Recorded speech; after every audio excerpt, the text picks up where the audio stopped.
वो माई बाबा सन पढ़ते सन कुरान पाक। वो बारिश बड़ियां ज्यादा हुई तो उन्हों का छत चौन लग पिया। इधर तवज्जो करियो जी। वो छत चौन लग पिया तो वह पानी जड़ा ना वो कुरान पाक ते ना कोई कतरे डिगे। तो माई ने बाबे नूं कहा बई अल्लाह ताला दा कलाम है कुरान पाक है तो साडे मकान एडे अच्छे नहीं तो ये नाल हमसाए ने तो ईसाई ने। आए हाय कौन ने? ईसाई।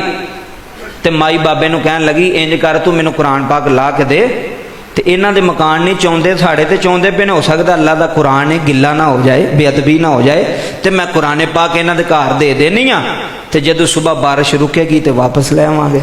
कहंदे ने माई ने ना कुरान पाक लिया एक थाल च रखिया गिलाफ च चढ़िया सी कुरान पाक ते गवांढियां दे घर टुर गई। ईसाई सन हमसाए। कहन लगी मैनूं पता तुसी मुसलमान नहीं पर है तो हमसाए हो ना साढ़े ते ए साड़ी किताब है कुरान तो साड़ी जान तू भी अजीज है।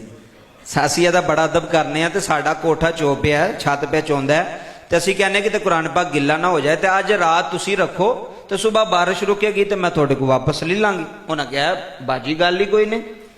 उन्हें बाबा जी पहला वुजू किया। हाय हाय हाय ए तवज्जो करियो ए तो ईसाई सन ना। उन्हें पहला वुजू किया। उन्हें कहा बाजी तुसी वुजू करके कुरान पढ़ते हो ना तो असी भी भावें है तो ईसाई मुसलमान नहीं पर असी भी वुजू करके चुकांगे पढ़ांगे इंज नहीं।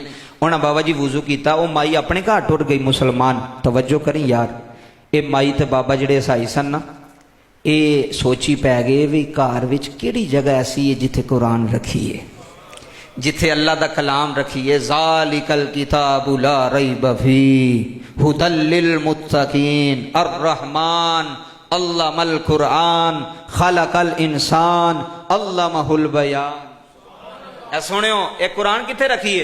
वो माई कहन लगी बाबे नूं इंज करने रात दी गल है। आए हाय उन्हां दे इश्क तो कुर्बान होवां।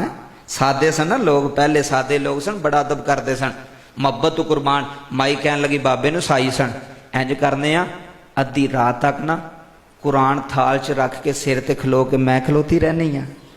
सिर ते रख के ना कुरान अद्धी रात तक मैं खलोनी है। पता नहीं कोई जगह ऐसी है दे लायक है कि नहीं। मुसलमाना दी आला किताब है अजमत वाली किताब है उन्होंने नबी तो उतरी है।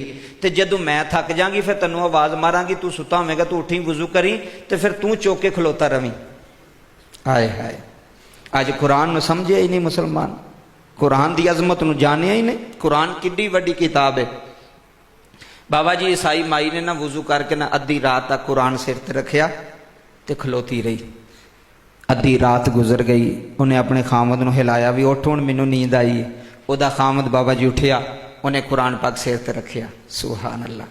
कुरान सिर ते रख के ना सुबह फजर दी अज़ानां तक खलोता रहा। सुबह हुई दिन चढ़िया बारिश रुक गई। तवज्जो करी ये माई कुरान लैन आई। आए हाय हाय तवज्जो करियो ये माई अपना कुरान लैन आई। आखन लगी जनाब तुहाडी मेहरबानी तुसां साडा कलाम कुरान पाक नूं रखिया ते दिओ हाँ। ते माई कोल बोल के ना रो के कहन लगी हुण ते नहीं देना। आए हाय हाय हुण ते नहीं देना। उन्हें कहा जी तुसां की करना है तुहाडे ते काम दे कोई नहीं असां ते पढ़ना हुंदा सुबह शाम तिलावत करनी हुंदी है। ते माई रो के कहन लगी तैनूं नहीं पता रात मदीने वाला साड़ी ख्वाब विच आया है। हाय हाय हाय रात कमली वाला सानू मिलिया तुहाडा नबी आया है ते आके कहंदा ओ साईओ तुसां साडे कुरान दा अदब कीता अल्लाह दे कलाम दा अदब कीता पढ़ो कलमा ते जन्नत च जाओ।